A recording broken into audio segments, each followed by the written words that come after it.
Hi guys, this is Dr. Prajana. I hope you guys are doing amazing. Like always, it's such an honor to connect with you. Today I want to talk about eating disorders. How to get help for eating disorders. So number one, what are some statistics on eating disorders? Approximately 30 million Americans struggle with eating disorders such as anorexia, bulimia, and binge eating. Young people between the ages of 15 and 24 with anorexia have 10 times the risk of dying compared to the same age peers, compared to their same age peers. But the pandemic has been linked to an increase in mental distress for millions of US teens. Marked increase in depression, anxiety, and suicidality among young people has skyrocketed, especially in the case of eating disorders. And in New York, Mount Sinai has seen 300% increase in adolescents and adults seeking treatment for eating disorders. And many treatment centers remain inaccessible due to the long waiting list. So, number two, what are some of the eating disorders? Number one, eating disorders are mental health conditions marked by an obsession with food or body shape. There's anorexia, bulimia nervosa, binge eating disorder, etc. Eating disorders may be caused by several factors. This includes genetics, brain biology, personality traits, and cultural ideals. People with anorexia generally view themselves as overweight, even if they're dangerously underweight.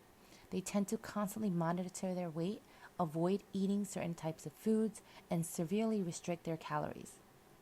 People with bulimia frequently eat unusually large amounts of food in a specific period of time. Individuals with bulimia then attempt to purge to compensate for the calories consumed and relieve gut discomfort.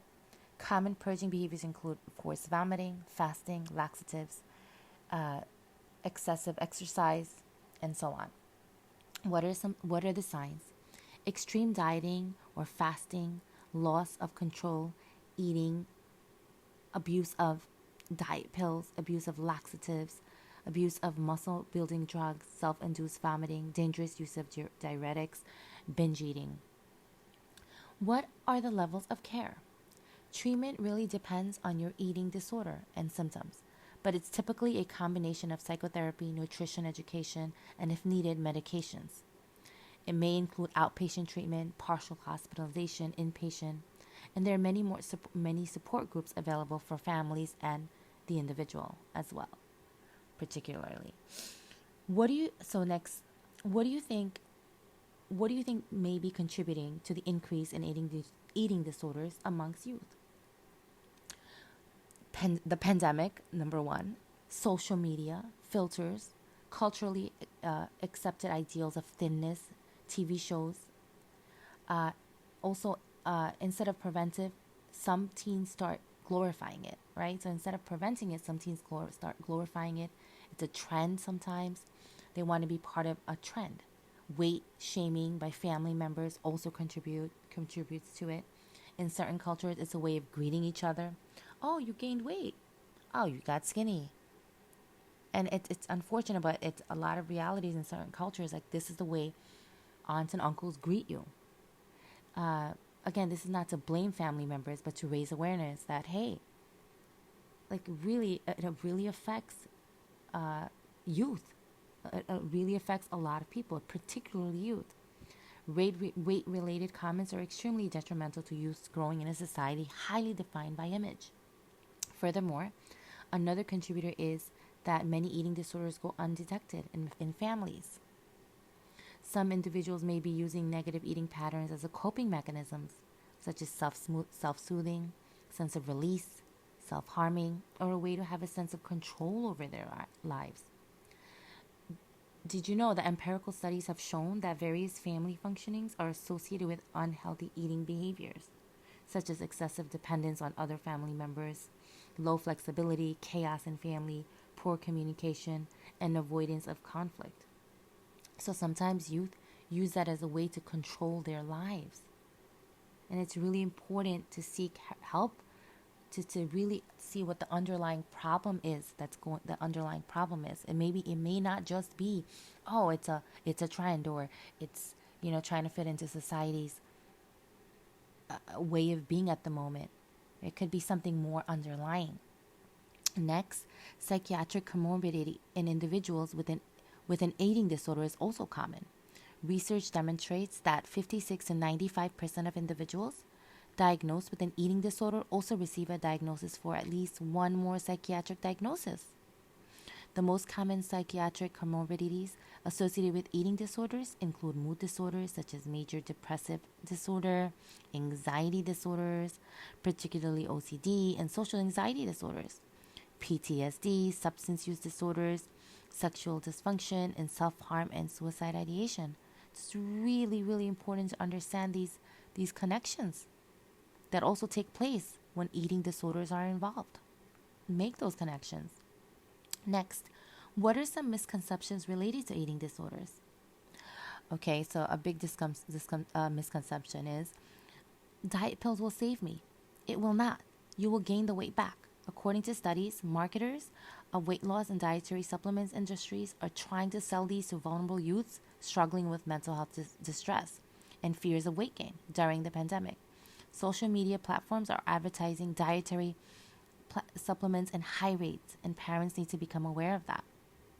Next, FDA data also show that youth using weight loss or muscle building supplements are nearly 3 times more likely than those using ordinary vitamins to experience severe medical harm, including hospitalization, disability, and even sometimes death. Repeated studies have found that many of these products to be illegally laced with prescription pharmaceuticals, banned steroids, and other toxic ingredients. Other misconceptions include my image defines me. I will lose weight by smoking cigarettes, right? And then that also adds another negative pattern. It just exacerbates the situation.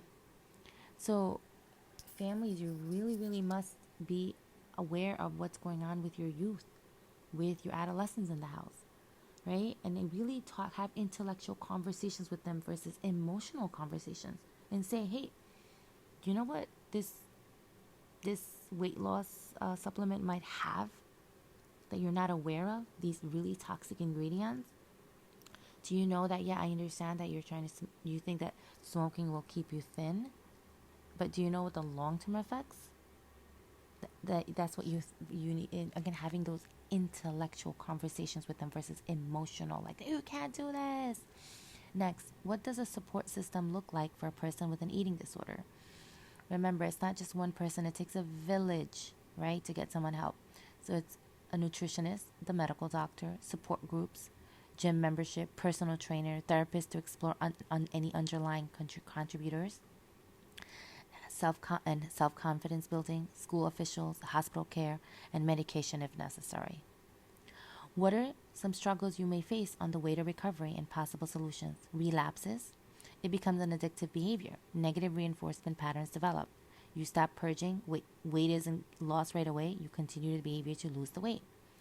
Again, the goal is to replace the unhealthy addictive behavior with healthy addictive patterns in moderation. Underlying struggles. Other maladaptive patterns that may have formed, like smoking, using food as medicine, difficulty integrating various parts of you, your culture, your religion, your where you are developmentally.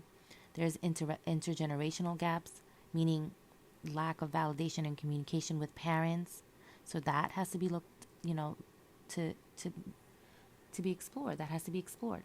Home and external world values clashing, culture of shame and guilt when you make mistakes at home. The family is not approachable. So all these dynamics really, really need to be looked into. Next, what are some solutions? Tackle it one at a time. Exercise patterns and eat healthy. The goal is to stop binge eating. So look into those personal eating habits. Exercise 3 times a week, or at least half an hour daily. Healthy foods you can snack on. So get that, meaning, like, let's say you're still hungry, get some alternatives like chickpeas or fat-free fudgesicles if you have like the sweet tooth. Safe spaces at home where child can come to you. Work on your family dynamics. Engage in family therapy. Keep children active. We tend to forget about keeping kids busy after they turn into teens. So there's like this whole exercise and all these great. Let's take them to jazz. Let's take them to ballet class, but then when they become teens, it's like, all right, you're on your own now, and we forget to still find ways for them to be active. They're engaged in medical care, involve medical care, parent training on possible teen struggles, signs, and resources, show healthy eating at home, cut up fruits and have it out in the kitchen regularly, compliment your youth more, take a nutrition class. Certain cultures may entail eating lots of fried foods, exercise is non-existent, change those dynamics. Now we have an array of information about eating healthy and its positive effects on health. Get outside support like a personal trainer, more training and safe spaces in our communities, right? And what's my last advice for the viewers is you are beautiful just because God created you. He took his time to make you. Find a healthy weight that works for you and take healthy actions to maintain that weight. It's all about consistency and routines in anything in life.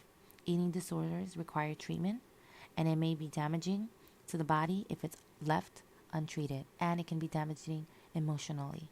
So get the help you need. Speak up and go advocate for yourself. I believe in you. All right, guys, and I believe in your family. You guys got this. You can get the help you need. Take care.